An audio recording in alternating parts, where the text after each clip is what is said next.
एक कुत्ता गली में मारा घूमता है, एक कुत्ता कार में घूमता है। वो प्रारब्ध, मनुष्य नहीं। मनुष्य में दो, भाग्य और कर्म, दोनों के लिए रखा गया है। अगर हमारा भाग्य जोरदार पड़ गया तो हमारे कर्म फेल हो जाएंगे, और कर्म जोरदार पड़ गया तो भाग्य को दबा देगा। ये फाइनल का मनुष्य जन्म है। इसमें ये केवल नहीं कि प्रारब्ध में जो लिखा है वही होगा, आगे कुछ हो नहीं सकता। कि मनुष्य जन्म की दुर्लभता सिद्ध नहीं होती। मनुष्य जन्म की दुर्लभता शास्त्रों में गाई गई है। दुर्लभो मानुषो देहो।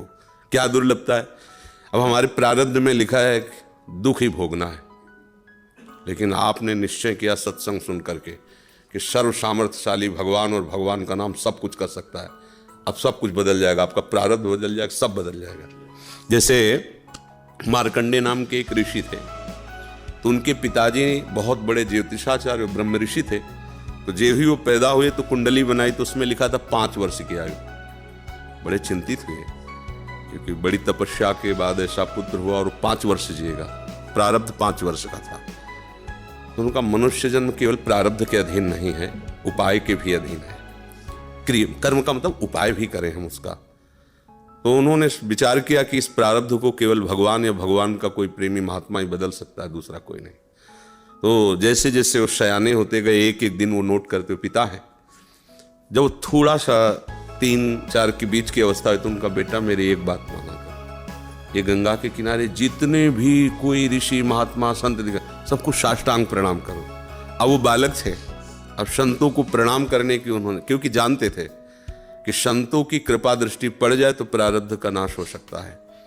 अब गुप्त रूप से सनक सनंदन सनातन सनत कुमार भी विचरण ही करते रहते, तो मार्कंडी जी सबको प्रणाम करते थे। तो सब करुणा भरी, भगवान तुम पर दया करें। बच्चा जैसे कोई आप सब प्रणाम करो तो उतना हृदय नहीं, लेकिन अगर छोटा बच्चा तो एकदम उसकी तरफ दृष्टि जाएगी, राधा राधा राधा राधा। एक छोटा बच्चा है, प्रणाम कर रहा है 3-3.5 वर्ष का, तो वो सब संत। और वो चुपचाप बैठ करके देखा करते थे उनके पिता कि किसी ऐसे महापुरुष का आगमन हो जो सृष्टि पर शासन करने की सामर्थ्य रखता हो, तभी प्रारब्ध बदल सकता है। छोटी मोटी तपस्या वाले से प्रारब्ध थोड़ी बढ़ता है। उन्होंने देखा ये चारों तो कुमार हैं, सनक सनंदन सनातन सनत कुमार, जो साष्टांग किया तो वो एकदम, वो भी 5 वर्ष की अवस्था में रहते हैं हर समय। उन्होंने कहा चिरंजीवी भव। बस वो खड़े हो गए, बोले महाराज ये अभागा चिरंजीवी लायक नहीं है, इसके प्रारब्ध में 5 वर्ष की आयु लिखी और चौथा भी पूर्ण होने जा रहा है, कुछ समय का जीवन है। सनकादि ने कहा जो चिरंजीवी भव तो चिरंजीवी भव। हमने उसका भाग्य देख के थोड़ी बोला, उसका आचरण देख के बोला। एक छोटा बालक संतों के चरणों में लेट रहा है, ये चिरंजीवी लायक ही है। बोले महाराज अब भाग्य देख के दे, 5 वर्ष की आयु, अब कैसे? तो उनका हम वो तिथि वो तारीख तुम निकालना, और उस तारीख को हम भी आएंगे। भगवान शंकर के मंदिर में भगवान शंकर के लिंग को ऐसे गले लगवा के बैठालना, हम भी वहीं रहेंगे, देखते हैं कैसे मृत्यु ले जाएगी इस बालक को। ऐसा ही हुआ। अब संतों के बताए हुए मार्ग पर चलने वाले का मंगल ही होता है। तो वैसे चारों कुमार वहां विराजमान गुप्त रूप से। धर्मराज पधारे, यमराज के रूप में नहीं, धर्मराज के रूप में, क्योंकि पर वो ये दृश्य देखकर घबरा गए। और मृत्यु के भी, काल के भी महाकाल भगवान शंकर हैं। उनका स्मरण किया कि भगवान आपके ही विधान का हम पालन करते हैं, जो आप आज्ञा करते हैं।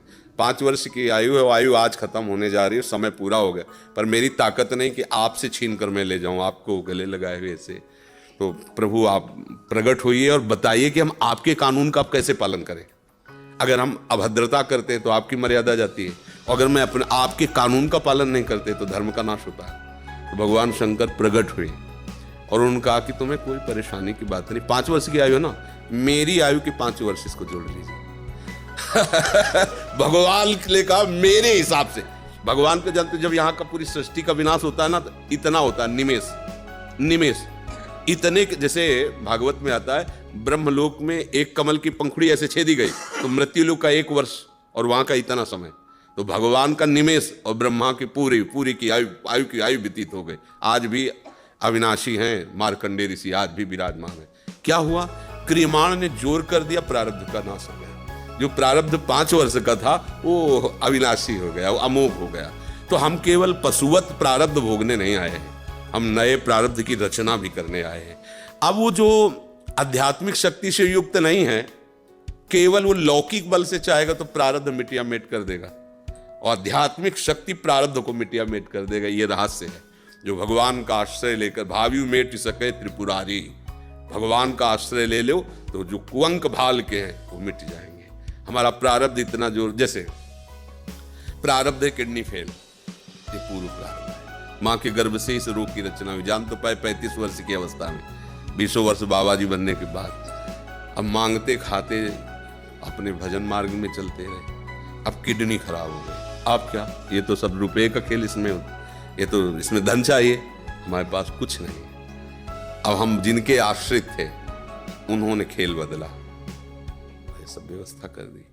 ये हमारे प्रारब्ध में नहीं था, प्रारब्ध में तो दुर्गति थी, दोनों किडनी फेल है, लेकिन आश्रय जिनका लिए उन्होंने चैप्टर बदल दिया।